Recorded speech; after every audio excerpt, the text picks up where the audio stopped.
ladies and gentlemen, our guests, I would like to thank you all for welcoming us as a group here today and for your continued support towards French River International. My name is David Ralston, and as a participant on the programme back in 2010, I am truly honoured to be standing here today as part of the alumni network in New Orleans.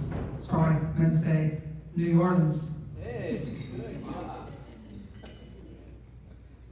Hello, my name is Una and I'm 19 years old. I participated in Equity Said in 2017 and I'm from a town called Portadown in Northern Ireland.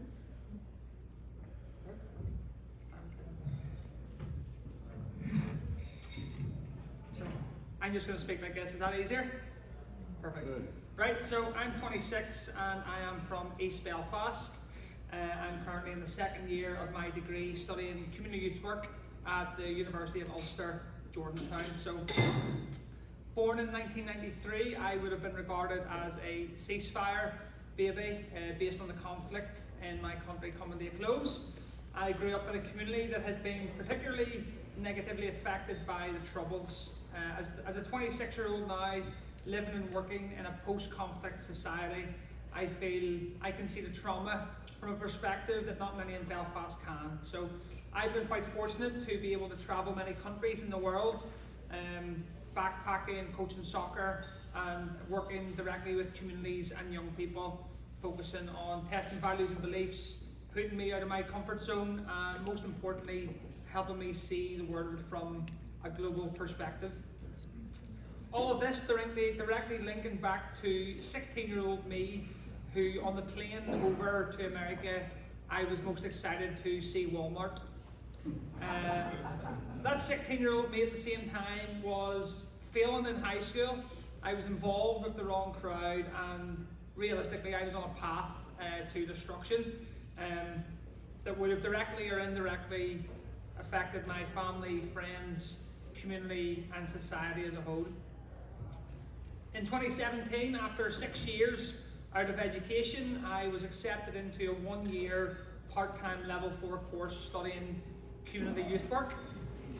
That same year I went out to New Hampshire in the fall as an alumni trainer, and my role when I was there was facilitating workshops with different groups that were on that trip. Una was one of the young people that had come over at that time, so obviously from now, Una's part of the alumni network. Also Natalie, who's here, I worked with Natalie on a group as well. In November of that year, Friends River brought their first group from America to Northern Ireland, which I had the pleasure of being the site director, so I was driving the minibus. In April of 2018, the second American group came over from Spalding High School in New Hampshire, which is where I met Natalie. All of this being an incredible learning experience, providing me with a lot of time to reflect and progress both personally and professionally in the field of youth work, and continue to push me and develop my dream of getting into university. So at this stage I'm turning 24, 25 and still haven't been to college. At this point it was my last semester of my current course, and around the same time I had already been interviewed for the full-time degree at university in youth work. It would essentially take me 3 times to get in. I kept getting interviewed and getting knocked back. In itself, it was a horrendous experience being knocked back and essentially told that I wasn't good enough. This experience essentially taught me resilience in the face of adversity. Unfortunately, back home in Belfast and in Northern Ireland, I've seen it already since I've been out here. I see this pattern repeated on a daily basis within various different communities. Back home this is evident, especially for working class males, based on the statistics of underachievement in education. As an alumni trainer now, I wholeheartedly believe that education is the key to success for our future. My motivation being part of the movement is to promote the core elements of youth work, which are participation, building relationships, testing values and beliefs, and the importance of informal education. So, as I said, I grew up in Portadown. I really enjoyed growing up, I'm very appreciative of the people who made it happen. I have two great parents. I have a younger brother who's 13 and an older sister who's 20. For us, the Troubles were never really a key topic, which is surprising for the area that I'm from, because there's a lot of history there with violent events that would have happened. My parents just wanted to raise us with the knowledge that everyone's equal, regardless of religion or race, gender, anything, and we should treat each other with respect and love. Since the age of 4, I've been involved in drama. My granny taught drama, and I'm blessed that she did, because if she didn't, I really don't know what I would be doing now. I have been in a lot of plays and musicals. My last big one would have been in the Grand Opera House in Belfast in The Wizard of Oz, which was also the first musical I ever did, so it was kind of nice to come full circle. I also study drama now at university. I'm in my second year at Ulster, which is the same university as Dave, but in a different campus, sadly. When I came back from participating in Friends Forever originally, it gave me the confidence to start looking for auditions for films. I remember going to 4 auditions and getting rejected for 4 roles. I then went to my 5th audition and I succeeded, and I got to play a lead role in a film last year. I loved it. It's what I love to do, so I'm really thankful for the confidence that I got from being a participant to go and push myself to what I want to do.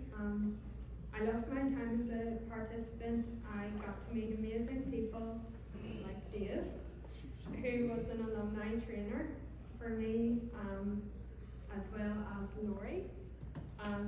They were great. I look up to them then, and I look up to them now. It's really interesting being with them in a group as peers and having a new relationship and getting to do all these amazing things. I've had lots of experiences as alumni. I've got to go to fundraisers and meetups in Northern Ireland, which is how I met Liz. I have been to seminars in Northern Ireland, the most recent one being in September in our new home in Annalong. I got the chance to go to New Hampshire again this summer to lead teams and to meet new people in the community. This is how I got to meet Ellen and got to know Natalie a bit more better and got to spend time with Clayton again. It was an amazing experience because, as well as getting to help and support other people, I got great support from my team and from the community, and it's an experience like no other. I am so thankful to have been able to contribute to their experience as well as them contributing to mine. I'm now here in New Orleans with this amazing team, Team Pax, and I can't wait to see how we're going to grow as a team, how we're going to impact each other and the community, and how we're going to make a difference for ourselves and for the people we meet. And by participating in this 2-week leadership programme, we're enabling Friends Forever to continue to challenge stereotypes and make the world a better place. So thank you very much for hosting us, and thank you for listening.